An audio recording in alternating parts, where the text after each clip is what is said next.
नमस्कार। Chanakya IAS academy के daily current affair session में आपका स्वागत है।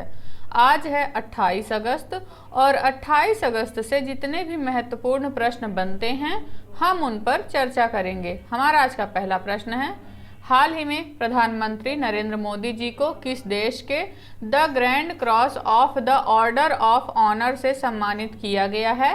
दक्षिण अफ्रीका, ग्रीस, ब्राजील या फिर रूस? तो अभी हाल ही में नरेंद्र मोदी जी को ग्रीस के the grand cross of the order of honour सम्मान से सम्मानित किया गया है। प्रधानमंत्री नरेंद्र मोदी को ग्रीस की राष्ट्रपति कतेरीना सकेलारोपोलू ने the grand cross of the order of honour पुरस्कार से सम्मानित किया है। यह ग्रीस का दूसरा सबसे बड़ा नागरिक सम्मान है। The grand cross of the order of honour की शुरुआत 18 अगस्त 1975 में की गई थी।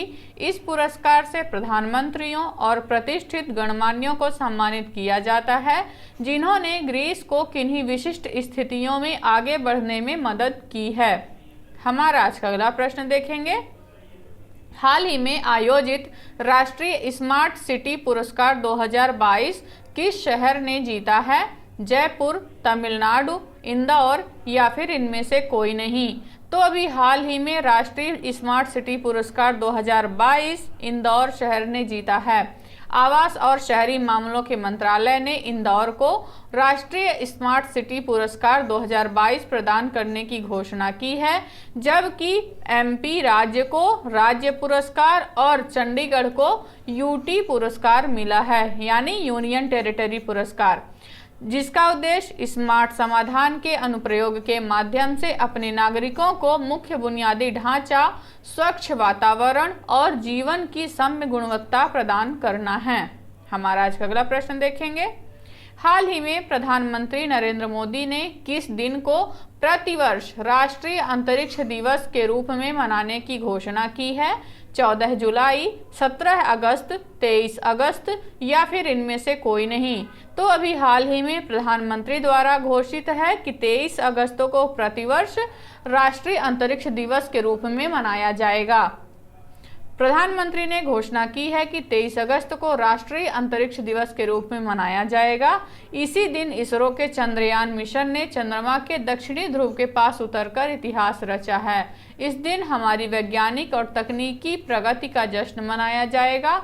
उन्होंने सुझाव दिया कि केंद्र और राज्य सरकारों और विश्वविद्यालयों द्वारा ऐसे विचारों पर एक राष्ट्रीय हैकाथॉन आयोजित किया जाना चाहिए जो सुशासन सुनिश्चित करेगा और समस्याओं का समाधान भी खोजेगा। हमारा आज का अगला प्रश्न देखेंगे, चंद्रमा पर चंद्रयान 3 के लैंडिंग स्थल को किस स्थान बिंदु के नाम से जाना जाएगा? शिव शक्ति, ऑपरेशन शक्ति, दुर्गा शक्ति या फिर इनमें से कोई नहीं? तो अभी हाल ही में प्रधानमंत्री द्वारा यह घोषणा हुई है कि जहां चंद्रयान 3 का लैंडिंग स्थल है उसे पॉइंट को शिव शक्ति नाम से जाना जाएगा। पीएम नरेंद्र मोदी ने घोषणा की है कि जिस स्थान पर विक्रम लैंडर और रोवर प्रज्ञान चंद्रमा की सतह पर उतरे थे उसका नाम शिव शक्ति पॉइंट रखा जाएगा। चंद्रमा पर एक और स्थान जहां पर चंद्रयान 2 लैंडर दुर्घटनाग्रस्त हुआ था उसे तिरंगा पॉइंट नाम से जाना जाएगा। उन्होंने कहा कि शिव शक्ति बिंदु दुनिया को शिव के बारे में याद दिलाएगी जो मानव जाति के कल्याण के लिए खुद को समर्पित कर रहा है, और शक्ति जो उसे पूरा करने के लिए अंतर्निहित शक्ति देती है वह मानव जाति के कल्याण की ओर झुकेगी।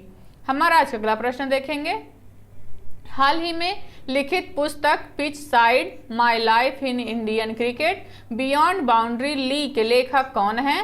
रस्किन बॉन्ड, सौरभ गांगुली, अमृत माथुर या फिर सलमान रुश्दी?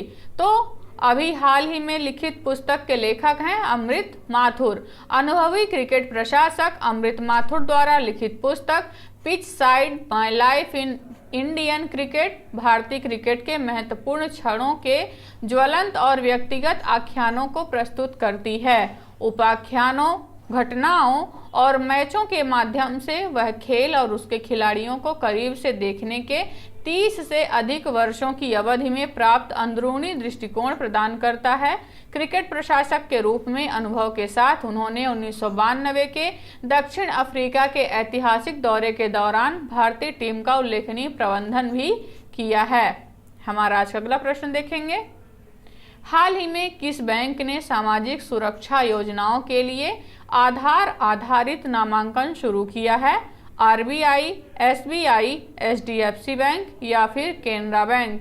तो अभी हाल ही में एसबीआई बैंक ने सामाजिक सुरक्षा योजनाओं के लिए आधार आधारित नामांकन शुरू किया है। देश के सबसे बड़े ऋणदाता भारतीय स्टेट बैंक ने ग्राहकों को केवल आधार कार्ड प्रस्तुत करके सामाजिक सुरक्षा योजनाओं में नामांकन करने की अनुमति देने के लिए एक सुविधा शुरू की है, जिसका उद्देश्य विभिन्न सामाजिक सुरक्षा योजनाओं में नामांकन की प्रक्रिया को सरल बनाना है। बैंक ने कहा कि सीएसपी पर आने वाले ग्राहकों को प्रधानमंत्री जीवन ज्योति बीमा योजना, प्रधानमंत्री सुरक्षा बीमा योजना और अटल पेंशन योजना जैसी योजनाओं में नामांकन के लिए केवल अपने आधार कार्ड की आवश्यकता होगी। हमारा आज का अगला प्रश्न देखेंगे। हाल ही में विश्व एथलेटिक्स चैंपियनशिप में स्वर्ण पदक हासिल करने वाले पहले भारतीय कौन बने हैं? नीरज चोपड़ा, डीपी मनु, परमजीत सिंह बिष्ट या फिर मुरली श्रीशंकर? तो अभी हाल ही में विश्व एथलेटिक्स चैंपियनशिप में नीरज चोपड़ा ने स्वर्ण पदक हासिल किया है। हंगरी के बुडापेस्ट में आयोजित विश्व एथलेटिक्स चैंपियनशिप में पुरुषों की भाला फेंक स्पर्धा में नीरज चोपड़ा ने स्वर्ण पदक जीतकर इतिहास रचा है। वे यह उपलब्धि हासिल करने वाले पहले भारतीय एथलीट बन गए हैं, जो भारतीय एथलेटिक्स के लिए एक महत्वपूर्ण मील का पत्थर है। हमारा अगला प्रश्न देखेंगे। हाल ही में किस सरकार ने 1 लीटर से कम की प्लास्टिक पानी की बोतलों पर प्रतिबंध लगाने की अधिसूचना जारी की है? नई दिल्ली, असम, मध्य प्रदेश या फिर राजस्थान? तो अभी हाल ही में असम राज्य सरकार ने 1 लीटर से कम की प्लास्टिक के पानी बोतलों पर प्रतिबंध लगाने की अधिसूचना जारी की है। पर्यावरण संरक्षण की दिशा में एक निर्णायक कदम में असम पर्यावरण और वन विभाग ने राज्य के भीतर 1000 मिलीलीटर क्षमता से कम की प्लास्टिक की पानी बोतलों के उपयोग और उत्पादन पर प्रतिबंध लगाने की घोषणा करके एक महत्वपूर्ण कदम उठाया है। 1000 मिलीलीटर क्षमता से कम की प्लास्टिक की पानी की बोतलों पर प्रतिबंध पर्यावरण संरक्षण अधिनियम 1986 के दायरे में आता है। अधिसूचना अधिनियम की धारा 23 के तहत भारत सरकार के पर्यावरण एवं वन मंत्रालय द्वारा राज्य को प्रदत्त शक्तियों का प्रयोग करती है। अधिसूचना के मुताबिक प्रतिबंध 2 अक्टूबर से प्रभावी होगा। हमारा आज का अगला प्रश्न देखेंगे। हाल ही में किस राज्य सरकार ने अटल आवासीय विद्यालयों की स्थापना को मंजूरी दी है? उत्तर प्रदेश, हरियाणा, बिहार या फिर राजस्थान? तो अभी हाल ही में उत्तर प्रदेश के मुख्यमंत्री योगी आदित्यनाथ द्वारा अटल आवासीय विद्यालयों की स्थापना को मंजूरी दी गई है। मुख्यमंत्री योगी आदित्यनाथ के नेतृत्व में उत्तर प्रदेश कैबिनेट ने शिक्षा और युवा सशक्तिकरण के प्रति सरकार की प्रतिबद्धता को उजागर करते हुए अटल आवासीय विद्यालयों की स्थापना के लिए मंजूरी दी है। ये स्कूल नवोदय विद्यालयों की तर्ज पर बनाए गए हैं और इनका उद्देश्य उच्च गुणवत्ता वाली शिक्षा प्रदान करना है। प्रत्येक स्कूल की क्षमता 1000 छात्रों की होगी, जिसमें 500 लड़कियां और 500 लड़के शामिल हैं। हमारा आज का अगला प्रश्न देखेंगे। स्मार्ट इंडिया हैकाथॉन 2023 किस मंत्रालय के द्वारा लॉन्च किया गया है? संस्कृति मंत्रालय, शिक्षा मंत्रालय, युवा कौशल विकास मंत्रालय या फिर इनमें से कोई नहीं?